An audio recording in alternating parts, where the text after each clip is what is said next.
all there for you to call from, or do you do a lot of magic on your own? Like any adaptation, and I've done some like historical stuff, like I wrote this movie 61 about Mickey Mantle and Roger Maris, and there were tent poles and character traits, and then there was stuff that you inject and interpret, and you try to stay in the spirit of the story.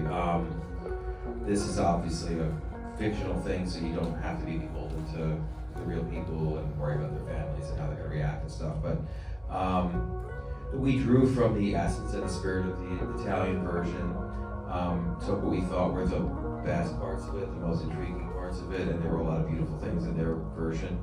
And then, just made it our own. At a certain point, you have to kind of follow the DNA of your own thing. And the more it goes on, the more it has, a life of its own. But the case tonight in this was, they had an astronaut who had a similar problem. We used that. We used a couple of their cases, and the love triangle is similar to the Italian version. So yeah, we took what we felt were the best and most useful parts for what we wanted to do. I gotta ask, Scott just brought up an interesting point about how you have to answer things quicker now. Is that something that you see evolve as you work on television shows today versus back here without Trace time? You gotta answer questions quicker, or you didn't lose the people.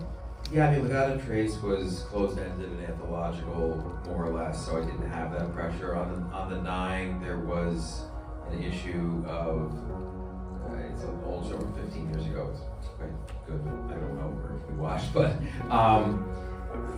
there was a big gap of time that was missing, and it had to be filled in with memories, and the network kept pushing us to prolong the mystery and make it, and they didn't trust the audience would stay if we just filled it in and leaned into the characters and the depth of the characters.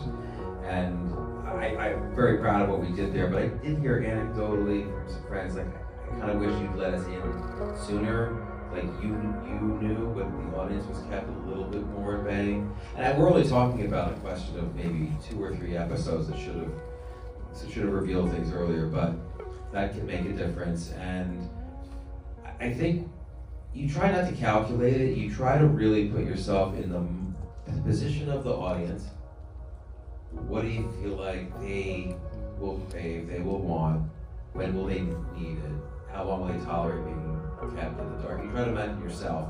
And then you also are led by the characters also. In this case, like, as I said, Amy would not stand for not knowing what happened to her son for any longer than what we did tonight. And so you try to imagine both. You don't feel pressure from the network or the studio to go